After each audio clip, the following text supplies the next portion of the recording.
Well, that's kind of interesting. Only 3 seasons ago, Lister was playing what was basically VR. I guess he's a retro gamer now. Anyway, it turns out that Lister has just come back from the Dentobot. As soon as that robo-drill started screeching, I bet you were gone. Yeah? How'd you know that? You're still wearing a bib. But that's okay, he's got Gelf Hooch. Can't feel a thing now. Anywhere. Starting to worry, actually. Meanwhile, Rimmer keeps hearing a noise. All over the ship, wherever I go, there's this really annoying whiny sound. Yeah, it's you. Stop talking, it goes. Still there. You're still talking. Anyway, Rimmer thinks that it's because the ship is falling apart and he would like some help, but Lister's busy. I'm getting drunk. That's your day. Not just any old drunk. I'm talking traffic cone hugging, pavement licking, kishnicked. So here's the thing, since Lister is his own dad, see Ouroboros in Season 7 for the explanation about that, So therefore I shouldn't get any Father's Day cards? he makes himself a card every Father's Day, then gets super drunk so he'll forget what he did, and it'll be like getting a card he's never seen before. He never forgets his old dad. I don't know what that is. Creative, I guess. Aww. Also weird. Oh, look, a bit of Papa-Dum. Your old Papadum. But Rimmer points out that Lister was kind of a crappy dad to himself. That's true, yeah, that's right. That's not right, that is it? There it is again, that whiny sound. You're talking again. Later, Rimmer and Crichton are taking some kind of inventory. It turns out that Crichton has been playing a game with the vending machines. Got together and played Chinese Whispers. We had so much fun. Apparently what they call Chinese Whispers in the UK is the same thing that Americans call the telephone game, where one person whispers a message into the ear of the next person, and so on, with the final version of the message being something totally different than what it started out as. Chinese Whispers, isn't that racist? Basically what you're saying is that Chinese people can't convey a simple piece of information to one another. I like how he started to make a good point and then it just totally got away from him. How come they invented acupuncture, gunpowder, laundry, and those funny little hats? More like it implies that the Chinese language is gibberish, which is maybe kind of racist. It's offensive, racist, and wrong. Also, yeah, we know how concerned you are about offending people, Rimmer. Meanwhile, Lister asks for some advice from the Medibot about how to be a better father.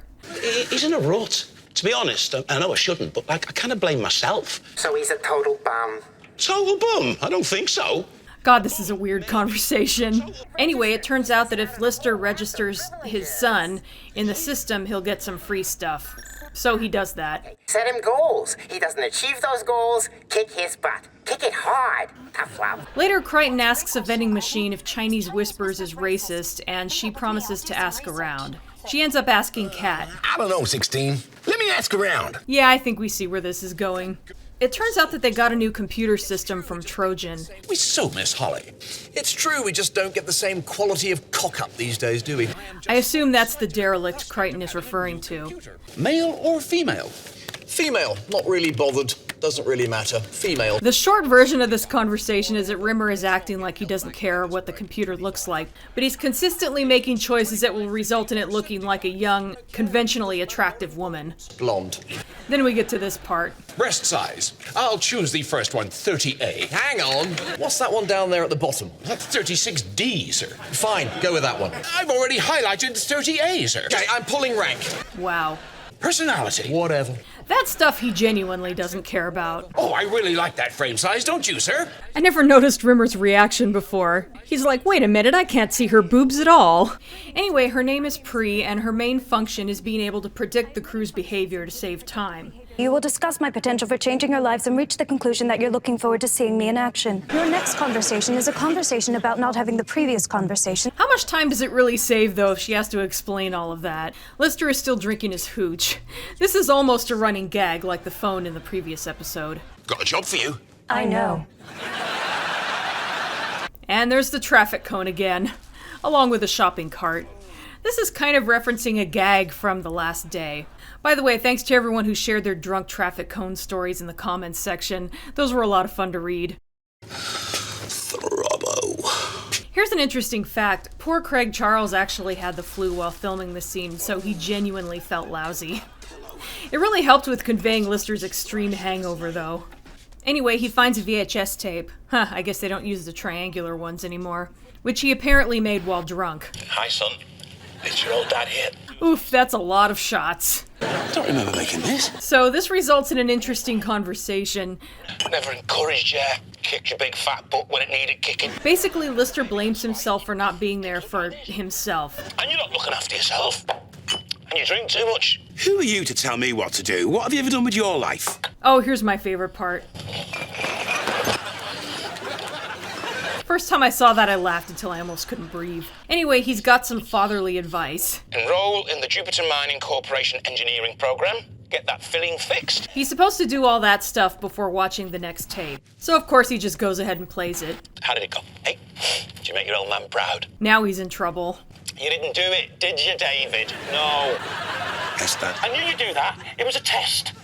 Sorry, Dad. And of course he just goes ahead and plays the third message. What, do you think I'm stupid? What the smeg?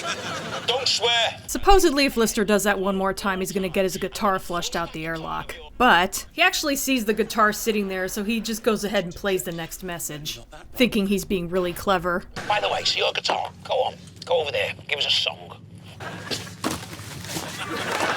See that tiny speck? Half a light year away. That's your Gibson Les Paul, that is. Imagine the forethought that went into all of that. Not to mention that Lister would have had to be really drunk to get rid of his own guitar, which we see that he was. You don't understand me. I hate you. God, this scene is great. Glad you had such a good day, Arnold. So sorry this evening's going to be such a nightmare. Yeah, that's not ominous. Maybe you should have asked about that, Rimmer. Put on Victory South for me, will you?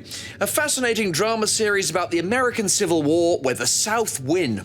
I'd say that's a scary thought, but it's hard to imagine things being much worse than they are now.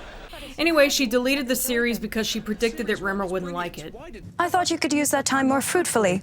Perhaps finally reading War and Peace. I want to unwind, relax. You'd think she could have predicted that.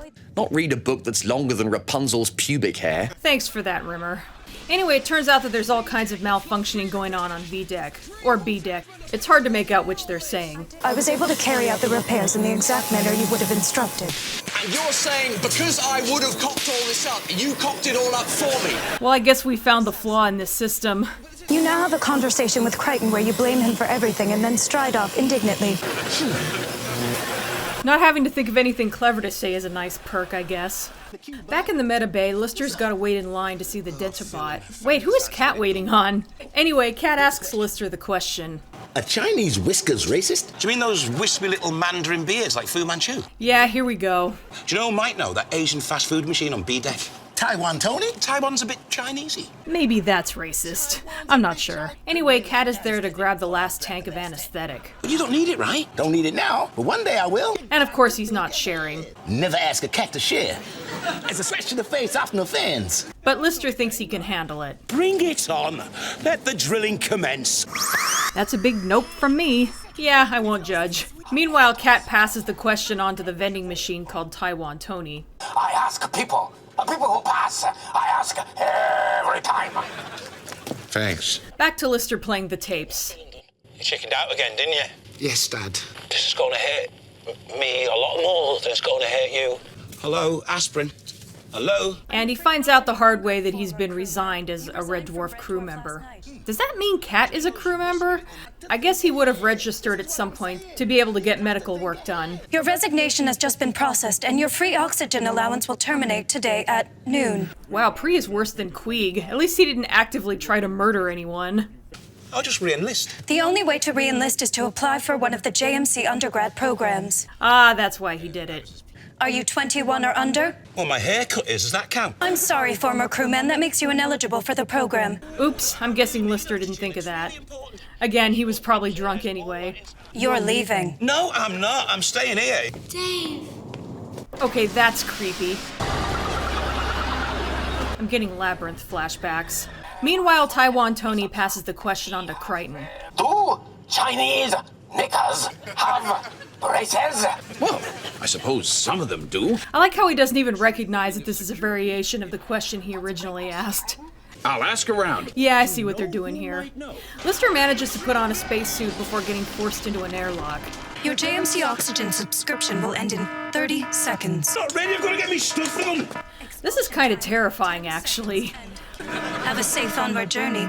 Goodbye. but he just manages to get his shit together before being ejected. Fortunately, Kat spots it, not that there's anything they can do. Because with Lister gone, there's no reason for Red Dwarf to return to Earth, so...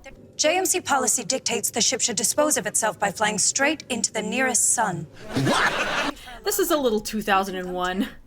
Which is kind of appropriate since Red Dwarf started off with a reference to that, with the main character being Dave, and the computer having a name that sounded similar to Hal.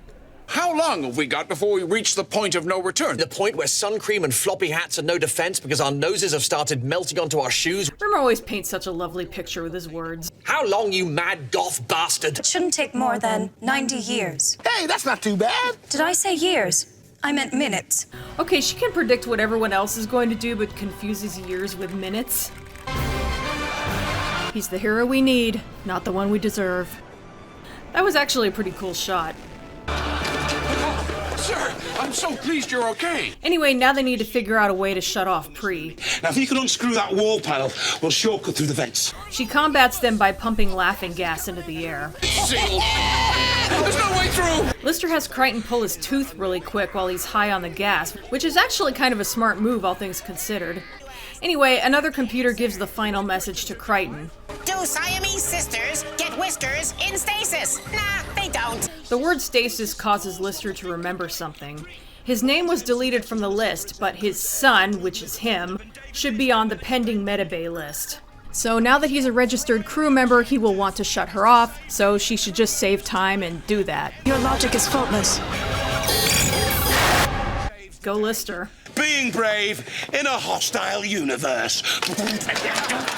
Later, Lister has gotten his free games package, but he's got to study for an engineer's exam. Zero-G total football. Crichton, grab yourself a remote and say goodbye to the weekend. Your mech butt's going down, boy. Well, it was good while it lasted. And so ends Fathers and Sons. That was another great Season 10 episode. Even though it's played for laughs, they come up with an interesting way to explore how Lister has wasted potential. Not like that's never been touched on before, but this was definitely a different way to convey it.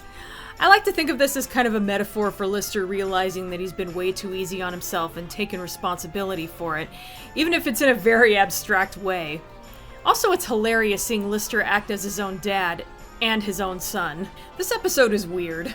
And I also love how they brought up Lister being his own dad and just having an episode almost revolve around it in a completely comedic way, where Ouroboros played it mostly straight. I also love how they bring up the telephone game, and by Crichton asking a vending machine if the UK name for it is racist, he inadvertently starts a game of it. That's really clever, actually. I guess that's about all I have to say about this one. I love it, but it's hard to think of very much to say about an episode that's mostly comedy.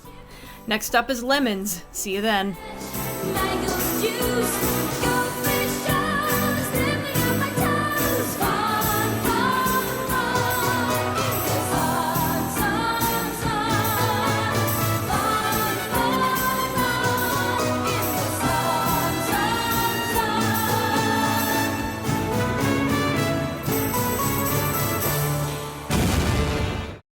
You know who might know? Dispenser 55 down on G-Deck. Don't waste your time. He know nothing. He all pre-packaged, all microwave.